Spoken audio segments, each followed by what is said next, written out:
विद्यार्थी मित्रांनो, आपण बघत आहोत रोटेशनल डायनॅमिक्स. ओके, तर रोटेशनल डायनॅमिक्स मध्ये जो आपला मागचा व्हिडिओ होता, त्या मागच्या व्हिडिओमध्ये आपण न्यूटन्स कायनेमॅटिक इक्वेशन्स ज्या होत्या, ज्या लिनियर मोशन असेल किंवा सर्क्युलर मोशन असेल त्यासाठी बघितल्या होत्या आणि न्यूमेरिकल सुद्धा आपण मागच्या व्हिडिओमध्ये तुमचं सॉल्व्ह केलेलं होतं. तर बघा, आज आपण बघणार आहोत डायनॅमिक्स ऑफ सर्क्युलर मोशन.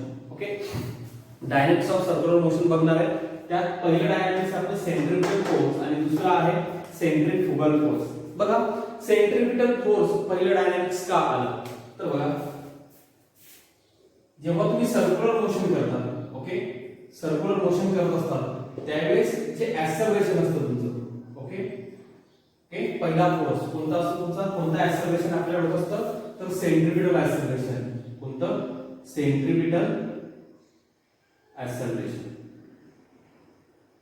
हे सेंट्रिपिटल ऍक्सेलरेशन तुमच्या सर्क्युलर मोशन मध्ये, म्हणजे युनिफॉर्म असो किंवा नॉन युनिफॉर्म सर्क्युलर मोशन असू द्या, ते सेंट्रिपिटल ऍक्सेलरेशन तुमचं काय होत असतं, इथे अप्लाय होत असतं. आणि मग सेंट्रिपिटल ऍक्सेलरेशनला कोणता फोर्स अप्लाय होतो, म्हणजे कोणत्या फोर्समुळे तुमचं सेंट्रिपिटल ऍक्सेलरेशन होतं, तर तो असतो तुमचा सेंट्रिपिटल फोर्स. कोणता असतो? Centripetal force. तर ह्याच सेंट्रिपिटल फोर्सला आपण पहिल्या डायरेक्ट तुमचं सर्क्युलर मोशन मध्ये घेतलेलं आहे. बघा, मग सेंट्रिपिटल फोर्स नेमका काय असतो, तर हे जे काही सेंट्रिपिटल ऍक्सेलरेशन होतं, ओके, हेच याला कारण असतो. हे जे सेंट्रिपिटल ऍक्सेलरेशन तुमचं ह्या ऑब्जेक्टचं होतंय, ओके, या ऑब्जेक्ट वरती जे काही ऍक्सेलरेशन आहे तुमचं सेंट्रिपिटल, ते कशामुळे? ह्या रेडियसमुळे. कशामुळे आहे? रेडियसमुळे. ओके, आणि तो जो फोर्स आलेला आहे, बघा, हे सेंटर आणि ऑब्जेक्ट यांच्यामध्ये जो काही फोर्स आहे, ओके, हे सेंटर आणि हा ऑब्जेक्ट याच्यामध्ये जो काही तुमचा फोर्स आहे, तोच फोर्स तुमचा काय असतो? सेंट्रिपिटल फोर्स असतो. म्हणजे रेडियल ऍक्सेलरेशनला किंवा सेंट्रिपिटल ऍक्सेलरेशनला जे काही तुमचा फोर्स कारणीभूत ठरतो, ओके, त्याचं कॉज आहे तो फोर्स, तोच फोर्स काय तुमचा? Centripetal force. ओके, आणि तो सेंट्रिपिटल फोर्स आपण इथे बघत आहोत. तर बघा, आता सेंट्रिपिटल फोर्स कसा असतो, तर सेंट्रिपिटल फोर्स असतो तुमचा रियल. ओके, रियल का असतो? बघा, सेंट्रिपिटल फोर्स रियल आहे का? बघा, इकडे हा तुमचा सन आहे, इकडे अर्थ आहे, बरोबर. आता या सनच्या अराउंड तुमची अर्थ काय करत असते? एक मोशन मध्ये फिरत असते, बरोबर आहे. एका मोशन मध्ये ती काय करते? फिरत असते. म्हणून घ्या, हा सन आहे तुमचा आणि तुमची अर्थ आहे. ही अर्थ काय करते? रिव्हॉल्यूशन करते. ही अर्थ काय करते? रिव्हॉल्यूशन करते. मग याच्यामध्ये सेंट्रिपिटल फोर्स कोणता असतो तुमचा? काय सांगितलं मी? सर्क्युलर मोशन करतो म्हणजे सेंट्रिपिटल फोर्स आहे. मग याच्यात सेंट्रिपिटल फोर्स कोणता असेल, तर ह्या दोन्ही ऑब्जेक्ट मधलं जे ग्रॅव्हिटेशनल फोर्स आहे, कोणता?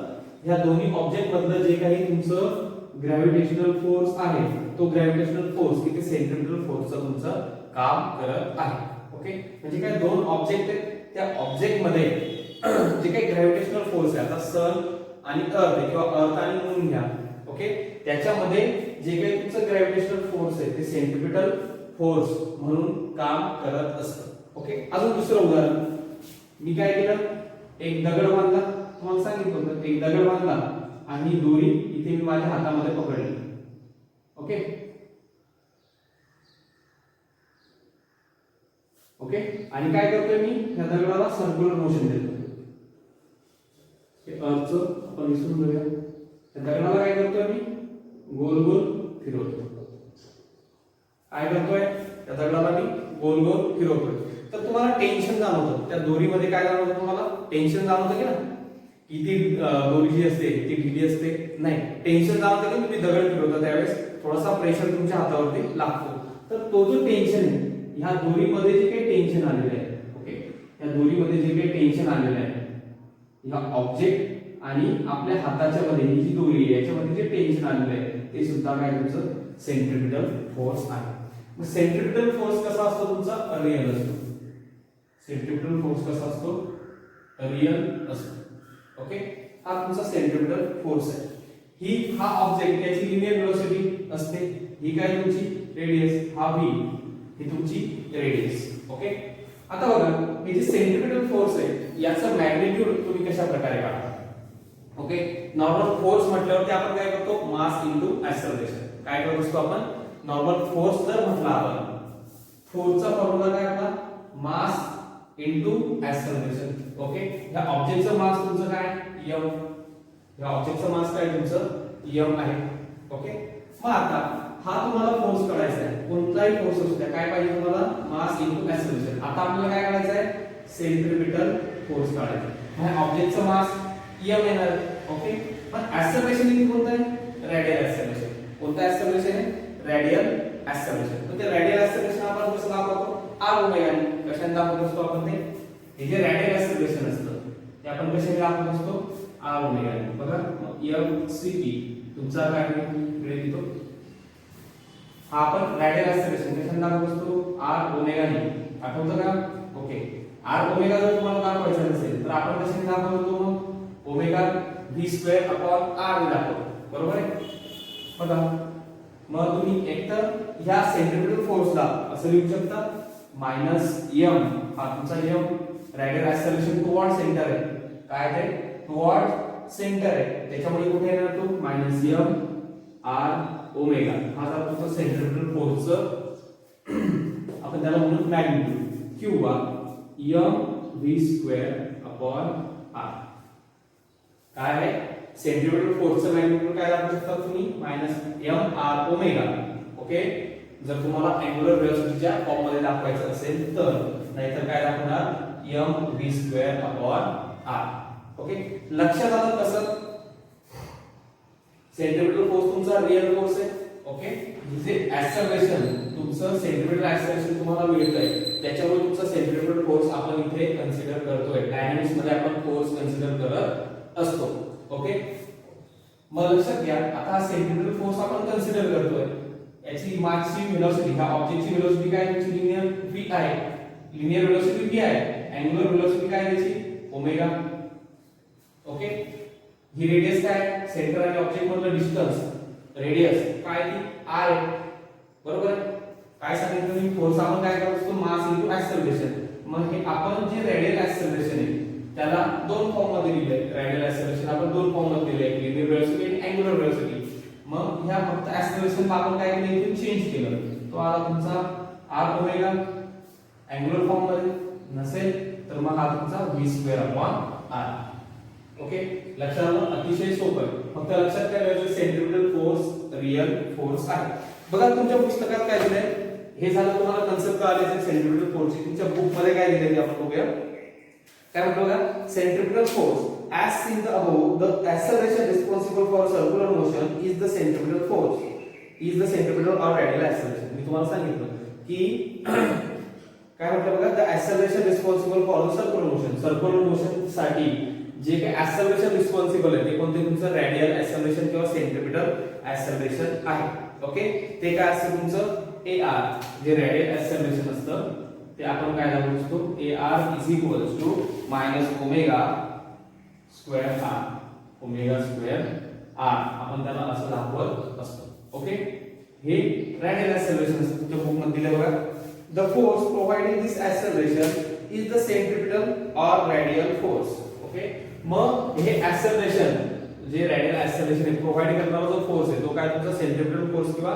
रेडियल फोर्स मी बघाशी पण तुम्हाला तेच एक्सप्लेन करून सांगितलं ओके सिंपल लक्षात ठेवायचं सेंट्रिपिटल फोर्स काय असतो तुमचा रियल असतो आणि त्याचं मॅग्निट्यूड काय असतं मायनस m r ओमेगा किंवा m v square upon r आपण त्याला मानत असतो ओके आता वळूया आपण आपल्या सेंट्रिफ्युगल फोर्स कडे हे सेंट्रिपिटल फोर्स जास्त काही तुम्हाला सेंट्रिपिटल फोर्स मध्ये लक्षात ठेवायचं नाही सेंट्रिपिटल फोर्स का तयार होतो तर सेंट्रिपिटल ऍक्सेलरेशन कोण प्रोव्हाइड करतं सर्क्युलर मोशन साठी तुमचं सेंट्रिपिटल फोर्स ओके किंवा रेडियल फोर्स प्रोव्हाइड करत असतो आणि त्याचं magnitude minus m r omega किंवा m v square upon r आहे फक्त तुम्हाला एवढंच लक्षात ठेवायचं बाकी काही नाही ओके पुढचं आहे तुमचं सेंट्रिफ्युगल फोर्स ओके पुढचा आहे सेंट्रिफ्युगल फोर्स मग आता आपण सेंट्रिपिटल फोर्स पाहिला आता आपल्याला बघायचं आहे सेंट्रिफ्युगल फोर्स म्हणजे नेमका सेंट्रिफ्युगल फोर्स काय असतो तर सेंट्रिफ्युगल फोर्स जसा सेंट्रिपिटल रियल फोर्स आहे तसा सेंट्रिफ्युगल आहे सुडो फोर्स सेंट्रिफ्युगल आहे तुमचा सुडो फोर्स किंवा त्याला आपण म्हणतो फेक फोर्स तो रियल नाही तो काय केला आपण फक्त इमॅजिन त्याला केलेलं आहे. मग सेंट्रीफ्युगल फोर्स सुडो काय? ओके, तर बघा आपण जी काही गोष्ट आपल्या डोळ्यांनी बघतो त्याच्या दोन बाजू असतो. आपण म्हणतो की नाही प्रत्येक नाण्याच्या दोन बाजू असतात, बरोबर आहे.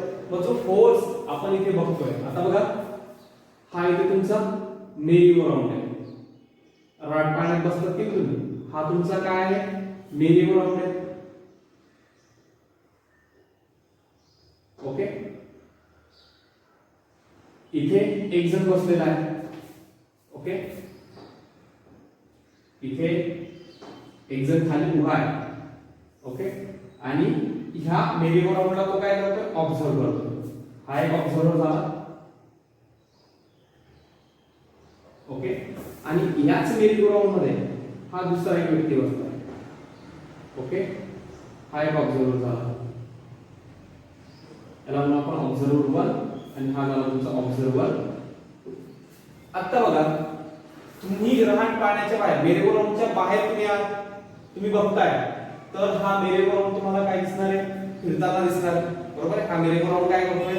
तुमचा फिरतोय. हा जो ऑब्जेक्ट आहे तुमचा मित्र इथे बसलेला आहे, बरोबर, तो मित्र तुम्हाला फिरताना दिसणार आहे, बरोबर. तो मित्र काय दिसणार? तुम्हाला फिरताना दिसणार आहे. परंतु हा जो ऑब्झर्वर 2 बघतोय तुमच्या मित्राला, हा जो ऑब्झर्वर 2 तुमच्या मित्राला बघतोय, त्याला तुमचा मित्र फिरताना दिसणार नाहीये. कारण का? तर हा पण तेवढ्याच मोशननी तेवढ्याच स्पीडनी काय करतोय? त्याच्यासोबत फिरतोय. त्यांच्या दोघांमध्ये डिस्टन्स कमी जास्त होतंय का?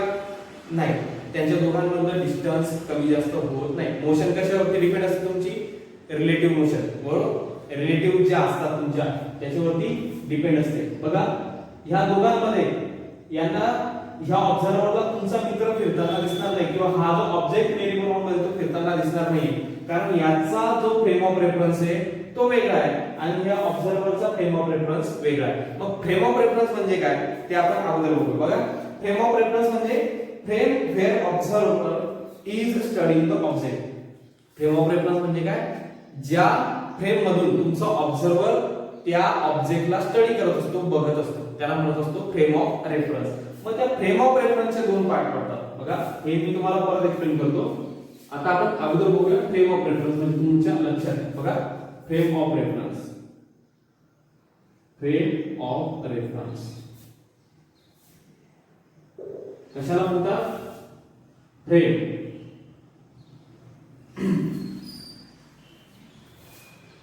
where observer is studying object. अशी फ्रेम जिथून तुमचा ऑब्झर्वर काय करतोय? त्या ऑब्जेक्टचा स्टडी करतोय. ओके, मग या फ्रेम ऑफ रेफरन्सचे दोन पार्ट पडतात. ओके, हा जो फ्रेम ऑफ रेफरन्स आहे त्याचे दोन पार्ट तुमचे पडत असतात. ओके, पहिला आहे इनर्शियल फ्रेम ऑफ रेफरन्स. कोणता आहे? Inertial frame of reference. Okay, त्याच्यानंतर आहे नॉन इनर्शियल.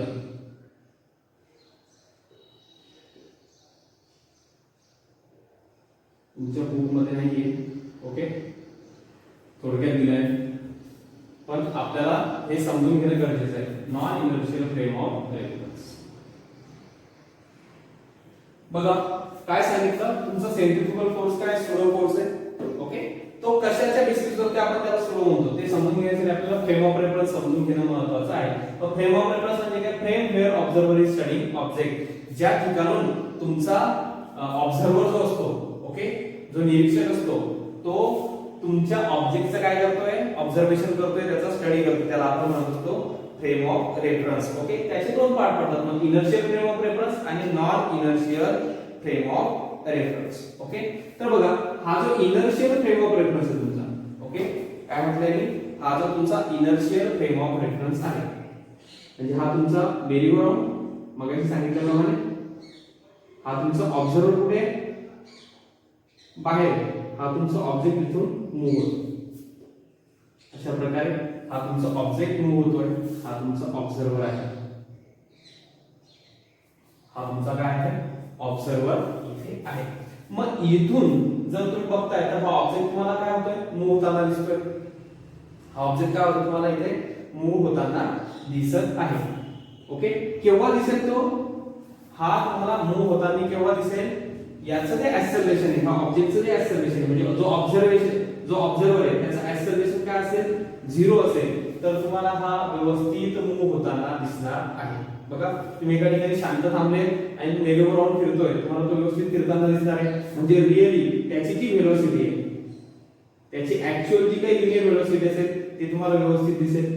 ओके, त्याच्यानंतर जी अँग्युलर व्हेलॉसिटी असेल ती तुम्हाला व्यवस्थित दिसेल, कारण तुमचं ऍक्सेलरेशन काय 0 आहे. तुम्ही एका ठिकाणी थांबलेले ऑब्झर्वर म्हणून आणि हा मेरीगो राऊंड तुमचा फिरतोय, तुम्ही तुमच्या मित्राला बघताय, ऍक्सेलरेशन 0 आहे. तर बघा, हा जो इनर्शियल फ्रेम ऑफ रेफरन्स आहे, जेव्हा ऑब्झर्वरचं ऍक्सेलरेशन काय असतं? ऑब्झर्वरचं ऍक्सेलरेशन असतं तुमचं 0. ओके, आणि जो ऑब्जेक्ट आहे तो तुमच्या सर्क्युलर मोशन मध्ये असतो, त्यावेळेस असतो तुमचा inertial frame of reference. Okay, मग हे जे इनर्शियल फ्रेम ऑफ रेफरन्स आहे याच्यावरती सगळे न्यूटनचे लॉ व्हॅलिड होत असतात. न्यूटन्स लॉज, जो इनर्शियल फ्रेम ऑफ रेफरन्स असतो याच्यावरती तुमच्या न्यूटनचे सगळे लॉ व्हॅलिड होत असतात. ओके, हे झालं तुमचं इनर्शियल फ्रेम ऑफ रेफरन्स, म्हणजे ऑब्झर्वरचं ऍक्सेलरेशन काय असतं? ते 0 असतं. त्या ऑब्झर्वर वरती कोणताही ऍक्सेलरेशन अप्लाइड झालेलं नसतं. त्यावेळेस इनर्शियल फ्रेम ऑफ रेफरन्स काय सांगतो? ऑब्झर्वर वरती ऍक्सेलरेशन नाहीये, ऑब्जेक्ट वरती आहे. ओके, ऑब्जेक्ट काय करतो? तुमचा मूव्ह. आता येऊया आपण non inertial frame of reference कडे. बघा, आता जे काही non inertial frame of reference आहे, आता हाच तुमचा मेरीगो राऊंड आहे. ओके, हा काय तुमचा मेरीगो राऊंड, इथे तुमचा ऑब्जेक्ट आहे, हा तुमचा झाला ऑब्जेक्ट, आणि हा इथे झाला तुमचा ऑब्झर्वर. ओके, दोन मित्र बसले एकाच मेरीगो राऊंड मध्ये, थोड्या अंतरावरती ते बसलेले आहेत. ओके, मग हा झाला तुमचा non inertial frame of reference. कसा? बघा, आता हा ऑब्जेक्ट आहे आणि हा ऑब्झर्वर आहे. ओके, आता याच्यात ऑब्जेक्ट पण ऍक्सेलरेशन मध्ये, ऑब्जेक्ट पण मूव्ह होतोय. काय होतोय? हा तुमचा ऑब्जेक्ट सुद्धा काय होतोय? मूव्ह होतोय. आणि जो ऑब्झर्वर आहे तो पण काय होतोय? त्याच स्पीडनी, तेवढ्याच ऍक्सेलरेशनने मूव्ह होतोय. म्हणजे ह्या ऑब्झर्वरचं ऍक्सेलरेशन 0 आहे का? नाही. हा जो ऑब्झर्वर आहे त्याचं ऍक्सेलरेशन तुमचं 0 नाहीये. ओके, इथे तो मूव्ह होतोय, सर्क्युलर मोशन त्याचं होत आहे. मग बघा, आता इथे तुमचा सेंट्रीफ्युगल फोर्स कसा? ओके, लक्षात घ्या. बघा, सिंपल, तुम्हाला फ्रेम ऑफ रेफरन्स कळाला. ओके, आता याच्यात बघूया, पण मी तुम्हाला सांगतो, नंतर मी तुम्हाला सेंट्रीफ्युगल फोर्स सांगतो. का non inertial frame of reference, तुमचा non inertial frame of reference. Okay, चुकून माझ्यामध्ये इनर्शियल आलं होतं. Non inertial frame of reference आपण बघतोय. हा इथे ऑब्जेक्ट जो आहे हा तुमचा ऑब्जेक्ट झाला. ओके, हा तुमचा ऑब्झर्वर झाला. या ऑब्झर्वर काय? याचं ऍक्सेलरेशन नॉट इक्वल्स टू 0 आहे. ओके, मग असं जर असेल तर न्यूटनचे लॉ याच्यावरती व्हॅलिड होत नाही. याच्यावरती न्यूटनचे लॉ तुमचे व्हॅलिड होत नाही. का नाही होत? बघा, न्यूटन्स लॉज नॉट व्हॅलिड. याच्यावरती तुमचे न्यूटनचे लॉ जे आहे ते व्हॅलिड होत नाही. का होत नाही? तर हा ऑब्झर्वर आणि ऑब्जेक्ट, ओके, हा जो ऑब्झर्वर आहे आणि ऑब्जेक्ट आहे यांच्यामध्ये रिलेटिव्ह मोशन आहे का?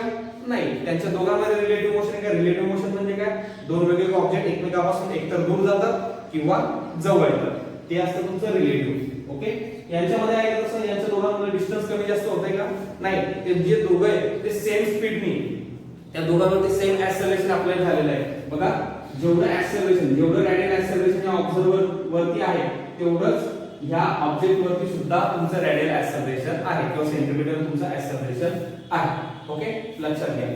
त्याच्यामुळे इथे न्यूटनचे कोणतेच लॉ तुमचे व्हॅलिड होणार नाही. मग इथे न्यूटनचे लॉ जर तुम्हाला व्हॅलिड करायचे असतील तर सेंट्रीफ्युगल फोर्स आपण इथे ऍज्युम करत असतो, अप्लाइड करत असतो. तर बघा, नेमका सेंट्रीफ्युगल फोर्स कसा, एवढं तुम्हाला लिहायचं असेल तर लिहा. बघा, मी तुम्हाला एक एक्झाम्पल सांगतो.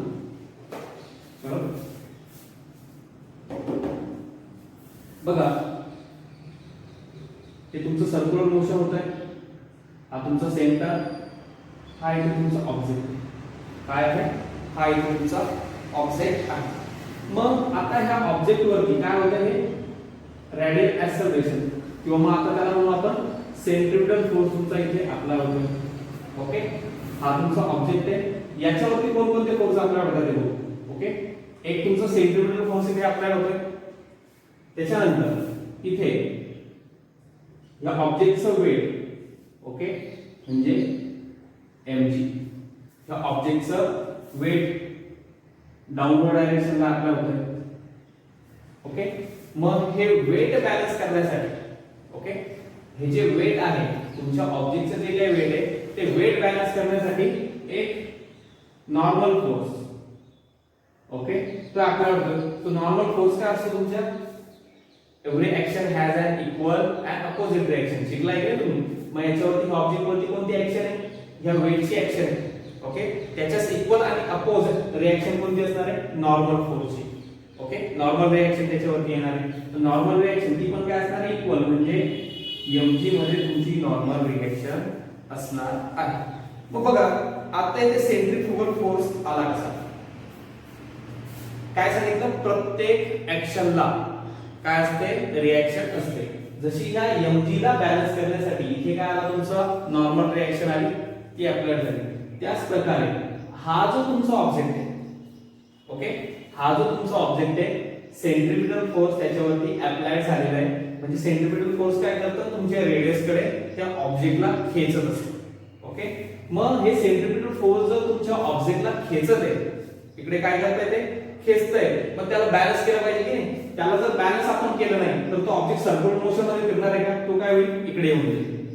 काय होईल, तो ऑब्जेक्ट रेडियस कडे ओढला जाईल की नाही. आपण एखाद्या मित्राला ओढलं, ओके, आपण एखाद्या मित्राला आपल्याकडे ओढतोय, खेचतोय, ओके, त्याने जर आपल्याला अपोज केला नाही तर तो जोरात आपल्याकडे येऊन जातो, बरोबर आहे. पण त्याच प्रकारे जर इथे या सेंट्रिपिटल फोर्सला इक्वल आणि अपोजिट जर तुमचा कोणता फोर्स बॅलन्स करत नसेल तर हा ऑब्जेक्ट काय होईल, सर्क्युलर मोशन करेल का, नाही, तो सेंटरकडे खेचून घेतला जाईल. मग ह्याच सेंट्रिपिटल फोर्सला अपोज करण्यासाठी जे काही फोर्स इथे तयार होत आहे ते काय असणार आहे, तुमचं सेंट्रिफ्युगल फोर्स. काय असणार आहे, सेंट्रिफ्युगल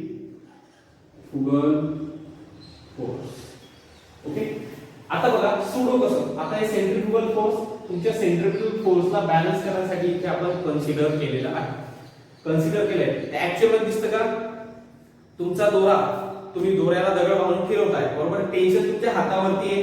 ओके, तुम्हाला कळतंय ते सेंट्रिपिटल फोर्स आहे, परंतु त्या दोऱ्याला, त्या दगडाला तिकडे कोणीतरी खेचतंय, तुम्हाला दिसतं का डोळ्याने, दिसत नाही, तो बॅलन्स झालेला आहे दोरा. ओके, बॅलन्स झालेला आहे. मग ते जे फोर्स असतं, म्हणजे बघा सेंटरकडे जे फोर्स ओढतो ते असतं तुमचं सेंट्रिपिटल फोर्स, आणि सेंटर पासून दूर ढकलतं जो सुडो फोर्स तुमचा सेंटर पासून दूर ढकलतोय त्याला म्हणत असतो आपण सेंट्रिफ्युगल फोर्स. ओके, म्हणजे न्यूटनचे लॉ तुमचे व्हॅलिड होत नाही कशामध्ये, non inertial frame of reference मध्ये तुमचे जे काही न्यूटनचे लॉ व्हॅलिड होत नाही. कुठे होत नाही, हा तुमचा ऑब्जेक्ट आहे, हा तुमचा ऑब्झर्वर आहे, बरोबर आहे, त्याला दिसत नाहीये. मग इथे न्यूटनचे लॉ तुमचे व्हॅलिड होत नाहीये. मग ते न्यूटनचे लॉ व्हॅलिड करण्यासाठी आपण सेंट्रिफ्युगल फोर्सचा वापर करत असतो. बघा, to valid Newton's laws centrifugal force apply. Okay, त्याच्यानंतर equal and opposite to force towards centre, म्हणजे सेंट्रिफ्युगल फोर्स असतं. लक्षात आलं तुम्हाला, सेंट्रिफ्युगल फोर्स काय असतं, इथे लिहितो मी centrifugal force equal and opposite to equal and opposite to force towards center, force towards center. जे काही तुमच्या सेंटरकडे जो काही फोर्स अप्लाय झालाय, ओके, हा सेंट्रिपिटल फोर्स असू द्या किंवा अजून दुसरा कोणता फोर्स असू द्या, टेन्शन फोर्स असू द्या, त्याला इक्वल आणि त्याच्या अपोजिट डायरेक्शनला काय अप्लाय होत असतो, तुमचा सेंट्रिफ्युगल फोर्स अप्लाय होत असतो. ओके, मग बघा आता त्याचं मॅग्निट्यूड काय, हा जो तुमचा सेंट्रीफ्युगल फोर्स आहे, सेंट्रीफ्युगल फोर्स आहे बघा. सेंट्रीपिटल आपण कशात दाखवतो, FCP. सेंट्रीफ्युगल फोर्स आपण दाखवतो FCF. मग याचा मॅग्निट्यूड काय आहे, काय सांगितलं, centrifugal force equal and opposite to force toward centre. मग फोर्स टुवर्ड सेंटर काय तुमचा सेंट्रीपिटल फोर्स आहे, तो काय असतो -mr². काय असतो तो सेंट्रीपिटल फोर्स -mr². मग सेंट्रीफ्युगल फोर्सचा मॅग्निट्यूड काय इक्वल, त्याच्याच इक्वल म्हणजे mr². इक्वल अँड अपोजिट म्हटलंय म्हणजे हा मायनस आहे तुमचा, सेंट्रीपिटल फोर्स सेंटरकडे खेचला जातोय म्हणून तो मायनस आपण घेतलेला आहे. ओके, हा फोर्स काय करतोय, सेंटर पासून दूर ढकलतोय म्हणून तो काय येणार तुमचा प्लस येणार आहे. ओके, लक्षात आलं, हा आहे तुमचा सेंट्रीफ्युगल फोर्स. लक्षात आलं, अतिशय सोपं आहे. आता आपण बघणार आहोत, हा तुमचा झाला सेंट्रीपिटल फोर्स आणि सेंट्रीफ्युगल फोर्स.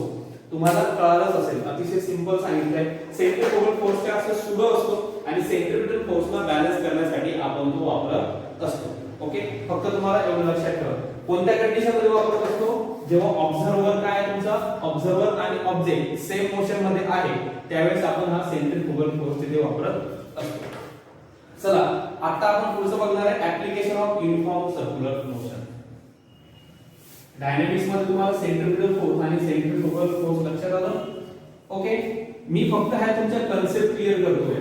तुम्हाला जो काही रायटिंग मध्ये नोट्स असतील मी तुम्हाला देणार आहे, चॅप्टर संपल्यानंतर मी पूर्ण नोट्स तुम्हाला देणार आहे चॅप्टरवरच्या, त्याच्यामुळे टेन्शन घेऊ नका.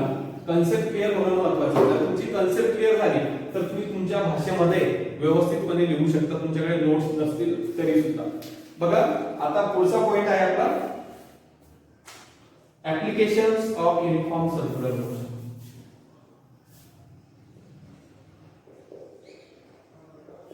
Applications of uniform circular motion. Applications of UCM. मग त्यात पहिलं ऍप्लिकेशन तुम्हाला दिलंय बघा, पहिलं ऍप्लिकेशन दिलंय तुम्हाला vehicle along a horizontal circular track. Vehicle along काय म्हटलंय, vehicle along a horizontal circular track. Horizontal circular track.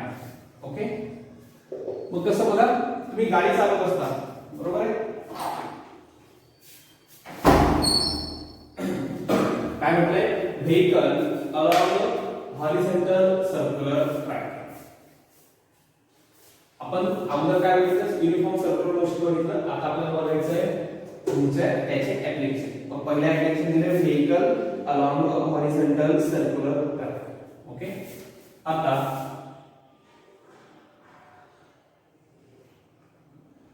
तुम्ही गाडी चालवताय आणि एका ठिकाणी काय आलंय, एक सर्क्युलर ट्रॅक आला आहे, एक वळण त्याचं आलेलं आहे. ओके, मग असं असेल तर कसं ऍप्लिकेशन होतं, vehicle along a horizontal circular track. ही तुमची गाडी आहे. ओके, ही तुमची गाडी आहे. ओके, त्याच्यानंतर हा जो सर्क्युलर ट्रॅक आहे ही आहे त्याची रेडियस. ओके, मग बघा, आता ही जी काही तुमची गाडी आहे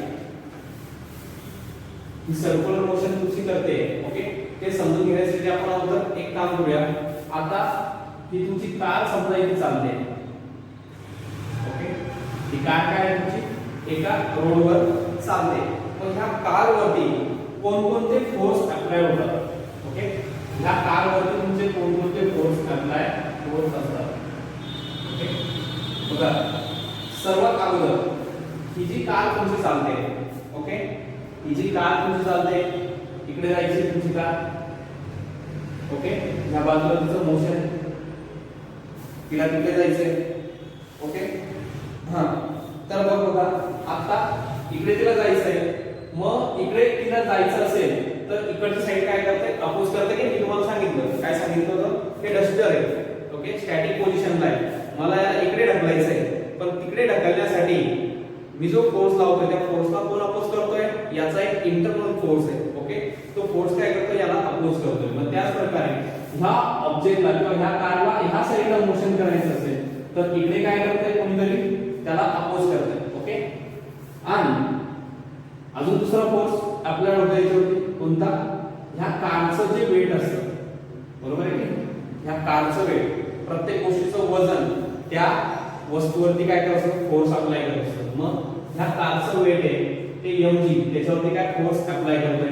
मग ह्या वेटला नॉर्मल करण्यासाठी किंवा बॅलन्स करण्यासाठी नॉर्मल रिएक्शन फोर्स mg तो याच्यावरती अप्लाय होतो. ओके, आता ह्या वेटला बॅलन्स करण्यासाठी काय होतोय, नॉर्मल रिएक्शन म्हणजे mg तुमचा काय होतोय ते अप्लाय होतोय.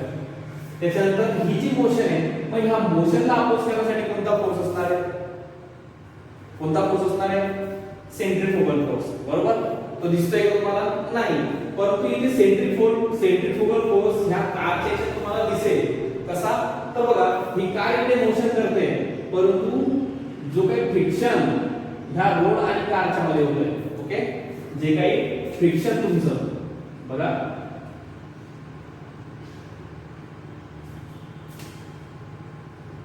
कार तुम्हाला इकडे मूव्ह करायची, पण तिला अपोज करणार कोणता फोर्स आहे इथे, तिथे फ्रिक्शन असणार आहे. काय असणार आहे इथे, फ्रिक्शन असणार आहे. किंवा त्याला एफएस म्हणजे आपण काय म्हणतो, एफएस म्हणजे स्टॅटिक फ्रिक्शन. फ्रिक्शन माहिती आहे, स्टॅटिक फ्रिक्शन. तुमची कार जी आहे ती पुढे जाण्याचा प्रयत्न करते, परंतु जे फ्रिक्शन आहे तुमच्या कारच्या टायर्स आणि रोड मधलं जे काही फ्रिक्शन आहे ते काय करते, त्या कारला अपोज करत आहे. ओके, बघा हे झालं तुमचं स्टॅटिक फ्रिक्शन. ओके, ते जे स्टॅटिक फ्रिक्शन तुमचं असतं एफएस जो असतो त्याची रेंज काय असते, 0 to म्यू n. जे काही स्टॅटिक फ्रिक्शन आहे तुमचं त्याची रेंज असते 0 to म्यू n. म्यू म्हणजे हा तुमचा म्यू, एक कॉन्स्टंट व्हॅल्यू तुम्हाला येत असते प्रत्येक वेळेस मेजर करणार आहे. ओके, तर बघा आता हा जो फ्रिक्शन फोर्स आहे, लक्षात घ्या, हा जो तुमचा फ्रिक्शन फोर्स आहे हा तुमचा सेंट्रीफ्युगल फोर्स म्हणून काय होणार आहे, काम करणार आहे. बघा आता इकडे येऊ, तुमच्या लक्षात फ्रिक्शन फोर्स काय कन्सेप्ट आहे. आता इकडे येऊ आपण, हा ऑब्जेक्ट तुमचा काय करतोय, सर्क्युलर मोशन करतोय. काय करतोय, सर्क्युलर मोशन तो करत आहे. ओके, मग ह्या ऑब्जेक्ट वरती याची काय असणार आहे, व्हेलॉसिटी असणार आहे तुमची. हा जो ऑब्जेक्ट आहे त्याची एक व्हेलॉसिटी असणार आहे, त्याचा एक मास असणार आहे, एक व्हेलॉसिटी असणार आहे, मॅक्सिमम व्हेलॉसिटी. ह्या रोडवर बघा मॅक्सिमम व्हेलॉसिटी काय लिहितोय, तर तुम्ही कार चालवता, बरोबर आहे, जर टर्न असेल तुम्ही कार चालवा, बाईक चालवा, सायकल चालवा, जर टर्न जर रोडवरती आला असेल तर तुम्हाला स्पीड काय करायला लागतं, त्याचं कमी करायला लागतं. बरोबर, कारण त्या रोडचं ती जी कर्व आहे त्या कर्वचं एक विशिष्ट मॅक्सिमम व्हेलॉसिटी असते. त्या मॅक्सिमम व्हेलॉसिटीच्या वर जर आपण स्पीड नेली कारची किंवा तुमच्या बाईकची, तर तुम्ही सर्क्युलर मोशन न करता काय करणार, मग टँजेन्शियल मोशन तुमचं होईल आणि तुम्ही काय करणार, इकडून स्किड होऊन रोडच्या खाली तुम्ही जाता. फक्त ते तुम्ही बऱ्याचशा गाड्या खूप स्पीड मध्ये असतात आणि टर्न आल्यावर ते कंट्रोल होत नाही आणि काय करतात, रोडच्या खाली निघून जात असतात. ओके, तर चला बघा हे ऑब्जेक्ट काय होतं, तुमचं मूव्ह होतंय, म्हणजे कार तुमची सर्क्युलर मोशन या सर्क्युलर ट्रॅक वरती करते. मग तिच्यावरती कोणकोणते फोर्स अप्लाय झाले बघा, तिचं मास, त्याच्यानंतर ही एक व्हेलॉसिटी तिथे अप्लाय झालेली आहे. त्याच्यानंतर याच्यापासून ते सेंटर पर्यंत, समजा इथून ते सेंटर पर्यंत एक फोर्स अप्लाय झाला आहे. ओके, हे तुमची रेडियस आपण दाखवू. ह्या ऑब्जेक्ट पासून ते सेंटर पर्यंत एक मास एक फोर्स अप्लाय झाला आहे. तो कोणता असतो तुमचा, सेंट्रीपिटल फोर्स. ओके, तुम्हाला मागे सांगितलं आताच की ह्या कारवरती एक फोर्स अप्लाय झालाय, कोणता, सेंट्रीपिटल फोर्स तुमचा तिथे अप्लाय झालेला आहे. तो बघा, आणि दुसरा फोर्स काय, ह्या कारचा ऑब्जेक्ट ह्या कारचं मास, हे मास इथे आपल्याला दिसत नाही कारण आपण वरतून बघतोय, वरतून ट्रॅक बघतोय, हा आपण काय करतो, साइड बघतोय. मग ह्या कारचं वेट तिच्यावरती अप्लाय होतोय. ह्या कारचा वेटला बॅलन्स करण्यासाठी नॉर्मल रिएक्शन फोर्स तुमचा इथे अप्लाय होतोय. ओके, हिची मोशन इकडे आहे. ओके, मग आता हा तुमचा सेंट्रीपिटल फोर्स आहे. या सेंट्रीपिटल फोर्सला अपोज करण्यासाठी जो फोर्स असणार आहे, ओके, या सेंट्रीपिटल फोर्सला अपोज करण्यासाठी किंवा इक्वल किंवा बॅलन्स करण्यासाठी जो फोर्स असणार आहे तो काय असणार तुमचा सेंट्रीफ्युगल फोर्स असणार आहे, बरोबर. पण तो सेंट्रीफ्युगल फोर्स मग इथे अपोज काय करतोय, ही जी कार आहे ही बाहेर स्पीड होऊ नये, बरोबर आहे. त्याच्यामुळे सेंट्रीफ्युगल फोर्स तुमचा काम करतोय, परंतु याला अपोज काय करतोय, फ्रिक्शनल फोर्स. काय करतोय याला अपोज, तुमचा frictional force, static frictional force जो आहे तो अपोज करतोय. म्हणून ह्या कंडिशन मध्ये जी काही तुम्ही कार चालवत आहे याच्यामध्ये जो तुमचा फोर्स आहे कोणता, सेंट्रीफ्युगल फोर्स. ओके, जो काही तुमचा सेंट्रीफ्युगल फोर्स आहे तो काय करणार आहे, ऍज अ फ्रिक्शनल फोर्स म्हणून काम करणार आहे. बघा आता ह्या कारवरती कोणकोणत्या प्रकारचे फोर्स अप्लाय झालेले आहेत. पहिलं फोर्स अप्लाय झाले तुमचं वेट, त्या कारचं वेट कशामध्ये येते, mg मध्ये. दुसरा फोर्स अप्लाय झाला तुमचा नॉर्मल रिएक्शन, नॉर्मल रिएक्शन ते पण आहे mg मध्ये. ओके, त्याच्यानंतर जो तिसरा आहे तो आहे force of static friction, force of static friction त्याला आपण म्हणतो Fs. आणि तेच काय प्रोव्हाइड करणार आहे तुमच्या कारला, काय प्रोव्हाइड करणार आहे ते, सेंट्रीपिटल फोर्स. ओके, काय प्रोव्हाइड करणार आहे, सेंट्रीपिटल फोर्स तुमच्या कारमध्ये प्रोव्हाइड करणार आहे. बघा सेंट्रीफ्युगल नाही, सॉरी मग सेंट्रीफ्युगल म्हणतो, सेंट्रीपिटल फोर्स ते प्रोव्हाइड करणार आहे. मग असं जर असेल तर बघा हा जो Fs आहे, ओके, हा तुमचा स्टॅटिक फ्रिक्शन काय प्रोव्हाइड करतो तुम्हाला, सेंट्रीपिटल फोर्स इथे प्रोव्हाइड करतो. इथे लिहितो मी व्यवस्थित, प्रोव्हाइड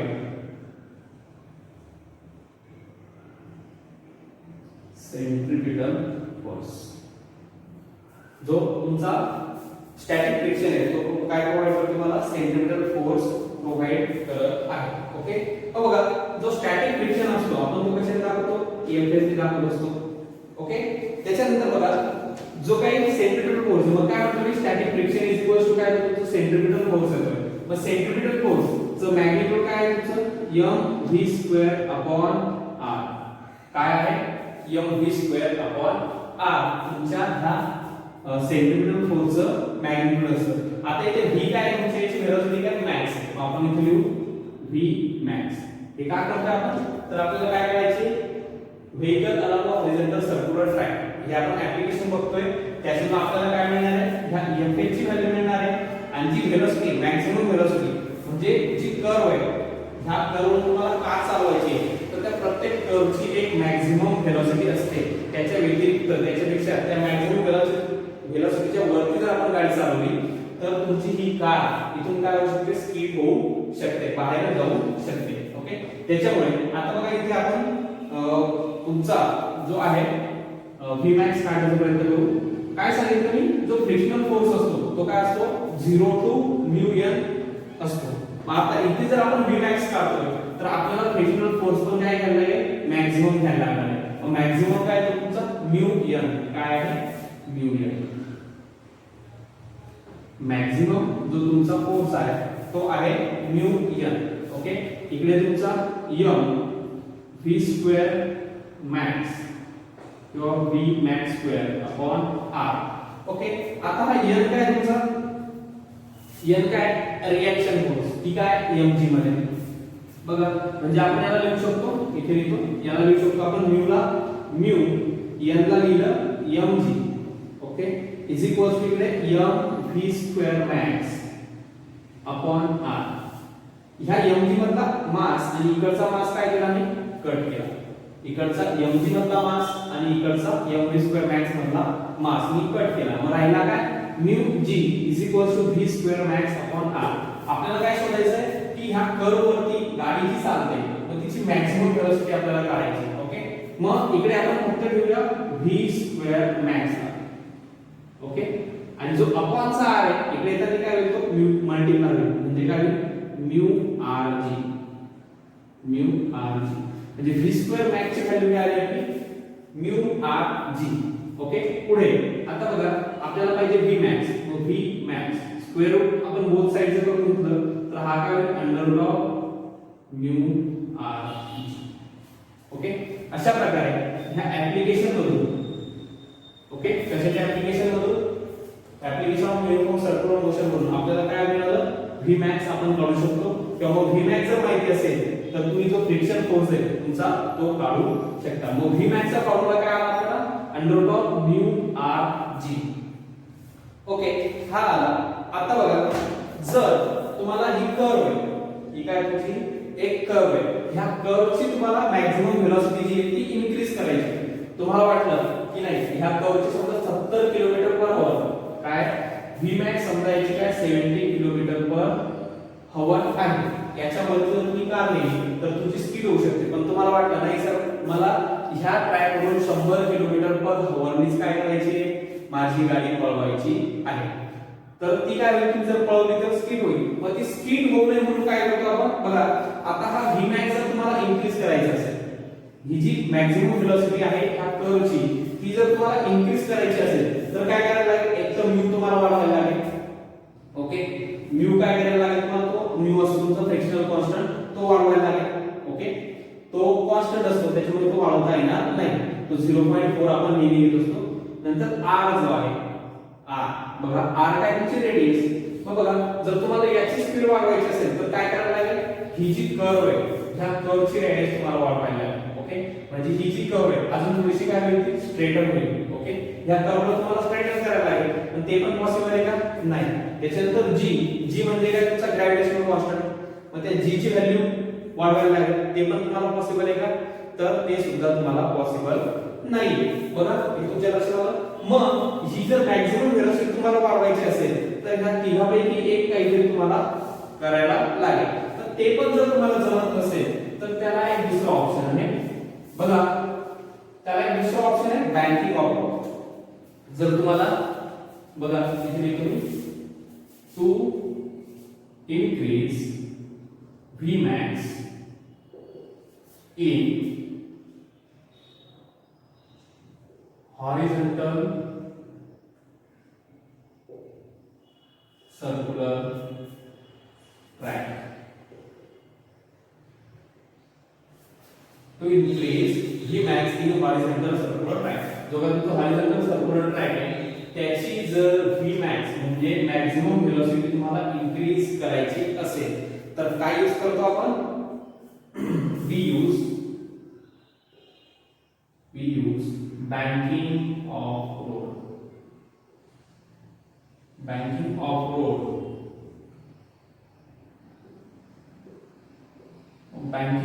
road आपण यूज करत असतो. मग बघा बँकिंग ऑफ रोड म्हणजे काय. ओके, आम्ही कॉलेजला असताना ज्यावेळेस आम्हाला विचारलं गेलं होतं सुरुवातीला शिकवताना की बँकिंग ऑफ रोड म्हणजे काय, तर आमच्या एका मित्राने उत्तर दिलं होतं, बँकिंग ऑफ रोड म्हणजे काय, रोड बनवण्यासाठी. बघा बँकिंग ऑफ रोड म्हणजे काय, रोड बनवण्यासाठी जो काही पैसा आपण बँकेकडून कर्ज रुपी घेतो त्याला बँकिंग ऑफ रोड असं म्हणतात, असं आमच्या मित्राने उत्तर दिलेलं होतं. पण ऍक्च्युअली बँकिंग ऑफ रोड म्हणजे काय, बँक म्हणजे काय, बँक म्हणजे काय पैशाची बँक होते का आपली, तर नाही, किनारा आपण त्याला म्हणतो. काय असतो, किनारा असतो. बघा आता ही तुमची नॉर्मल काय आहे, नॉर्मल तुमचा हॉरिझॉन्टल रोड आहे. ओके, ह्या रोडची जर तुम्हाला काय करायची आहे, मॅक्झिमम व्हेलॉसिटी जी आहे ती इन्क्रीज जर करायची आहे. ओके, ती जर इन्क्रीज करायची असेल तर आपण काय करतो, हा जो रोड आहे याला थोडं टिल्ट करतो. याला काय करतो आपण, टिल्ट करतो थोडंसं. बघा तुम्ही प्रत्येक ठिकाणी जर कर्व बघितली असेल रोडची तर ज्या बाजूला कर्व आहे, ओके, आता समजा ह्या बाजूला कर्व आहे तर जी बाहेरची बाजू असते रोडची ती काय केली असते, उंच केलेली असते. प्रत्येक ठिकाणी बघा ती बाजू काय केलेली असते, उंच केलेली असते. तर ती उंच काय केलेली असते, तर त्या कर्ववरून आपण मॅक्झिमम व्हेलॉसिटी जी असते ती वाढवण्यासाठी काय करतो, ही जी बाजू आहे आउटर साइड जी असते तुमची, बरोबर आहे, तिला आपण उंच करतो. उंच केल्यामुळे काय होतं, आता ही जी कार तुमची चालते आहे, बरोबर आहे, ही जी कार तुमची चालते आहे, ही कार तुमची नॉर्मल रोडवरती चालते, ती स्पीड वर चालते, म्हणून कर्व वरती तुमची अशी बँकिंग केलेली असते. ओके, त्या बँकिंग मुळे काय होतं, त्याला डायरेक्शन मिळते. ही जी कार असते तिला एक डायरेक्शन मिळते. ह्या बाजूला उंच असल्यामुळे तुमची गाडी जी आहे ती बरोबर जी आतल्या बाजूला आहे तिला डायरेक्शन मिळाल्यामुळे स्किड होत नाही. म्हणजे अशा प्रकारे ही बँकिंग ऑफ रोड देऊन आपण हा तुमचा नॉर्मल हॉरिझॉन्टल रोड होता. ओके, हा काय होता तुमचा नॉर्मल हॉरिझॉन्टल लोड होता. याला आपण काय केला एक बँकिंग अँगल दिला. हा जो थीटा इथे यूज केला याला म्हणतो आपण बँकिंग अँगल. काय म्हणतो याला बँकिंग अँगल असं म्हणतो. हा त्याला आपण काय केला प्रोव्हाइड केला. त्याच्यामध्ये काय झाली ही जी कर्व होती तुमची हॉरिझॉन्टल सर्क्युलर ट्रॅक जो होता त्या ट्रॅकची जी मॅक्सिमम वेलोसिटी होती ती काय झाली अजून तुमची इन्क्रीज झालेली आहे. ओके अशा प्रकारे तुमचं इथे पहिलं जे ऍप्लिकेशन होतं vehicle along horizontal circular track simple काही लक्षात काय ठेवायचं vehicle along horizontal circular track मध्ये आपण काय शिकलो तर व्ही मॅक्स आपण कसा काढला म्यू आधी ते आपण शिकलेलो आहोत. ओके ठीक आहे. आता आज आपण इथे थांबूया.